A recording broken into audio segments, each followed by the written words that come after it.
Thank you for joining us today. We wanted to take a few minutes to discuss what does SIEM do and why do I need it? So there's a couple of important parts when companies are looking for a SIEM, and you want to understand the objectives that they're trying to achieve. You also want to understand the goals of the organization. So with those two things in mind, we're going to move a little forward here. What does SIEM do? So a SIEM essentially is a log collector on steroids, plus a whole bunch of stuff. Log collection is important. You need to be able to collect syslog and netflow and sflow and jflow, and all of these logs need to come into a centralized bucket. Once that happens, you normalize the logs based on time, based on metadata, based on the source that they came from, and what context does that source supply us. So if it's coming from a switch, or if it's coming from a firewall, or if it's coming from antivirus or anti-malware engine, those types of things. What the SIEM does is it's able to look across the entire environment, your firewalls, your switches, your Amazon infrastructure, your Office 365 infrastructure. And from there, it is able to determine and make alarms based on X amount of information that it has received, and it makes a determination on whether that should have an alarm and there is enough incident information to actually create an event out of.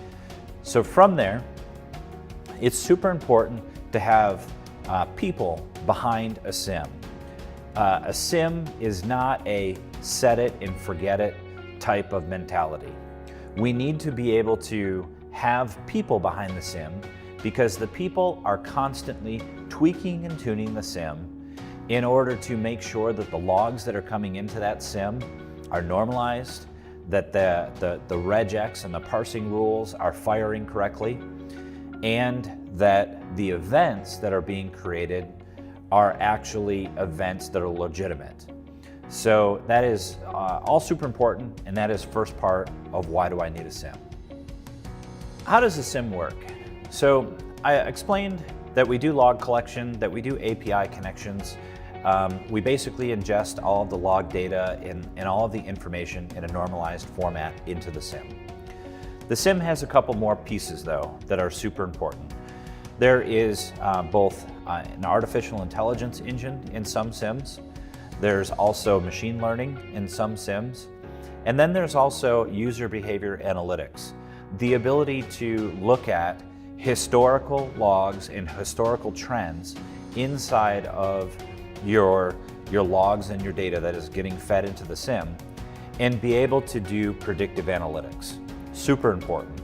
And it's very informational to the security analysts that are sitting behind the scenes every day watching and helping to identify incidents or events that may lead up to a breach.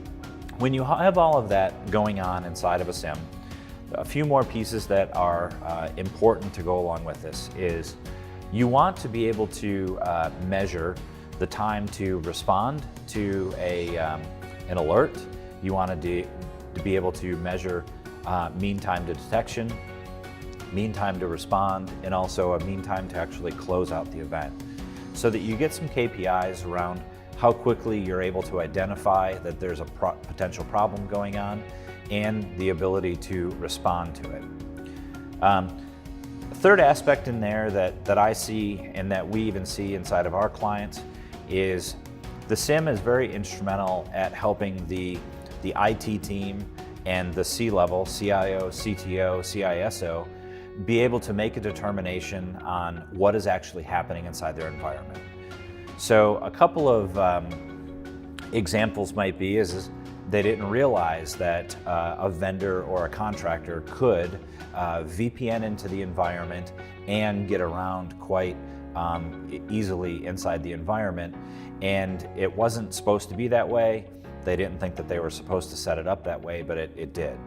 Or they didn't realize that traffic was actually going across multiple VLANs when actually traffic was actually supposed to be just going to a couple of VLANs or one specific VLAN. So when you have network network application detection, you have network monitoring happen, as well as the logs coming from firewalls and switches and the endpoint. You now are able to do data correlation across all of those information or infrastructure pieces, if you will.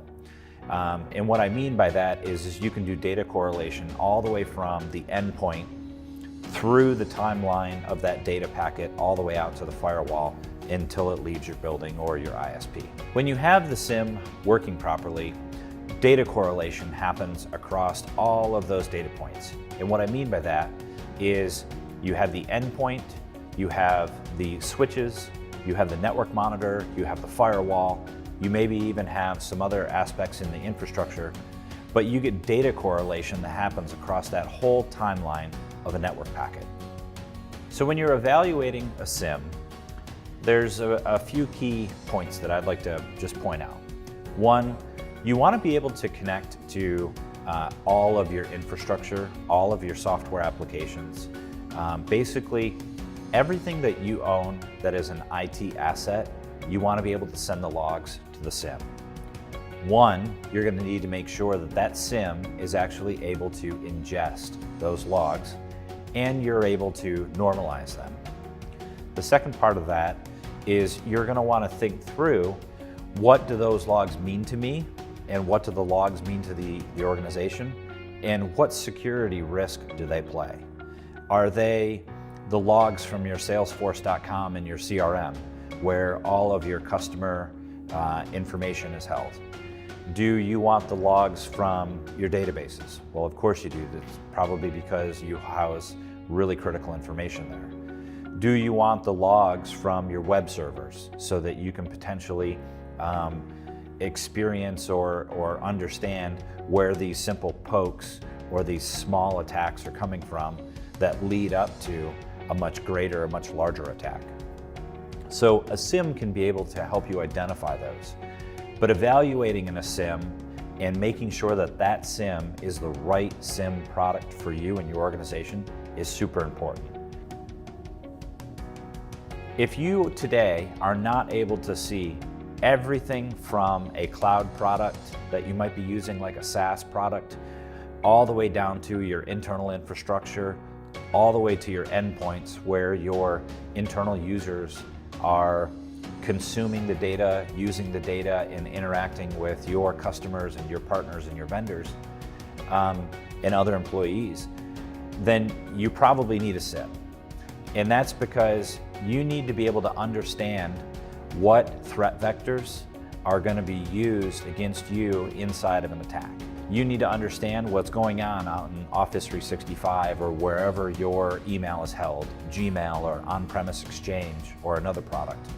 You need to understand what's going on inside of your AWS or your Azure. You need to understand what's going on with inside of your on-premise infrastructure equipment. And you need to understand what's going on if you're consuming a cloud-based file system, or if your endpoints and your users roam across a continent for sales, marketing, or you just have a distributed workforce. You need to understand that that workforce may not be sitting behind an enterprise firewall every day. And then so therefore that endpoint is susceptible to some sort of an attack, and then that attack is then brought back into the enterprise. That is the power of a SIEM.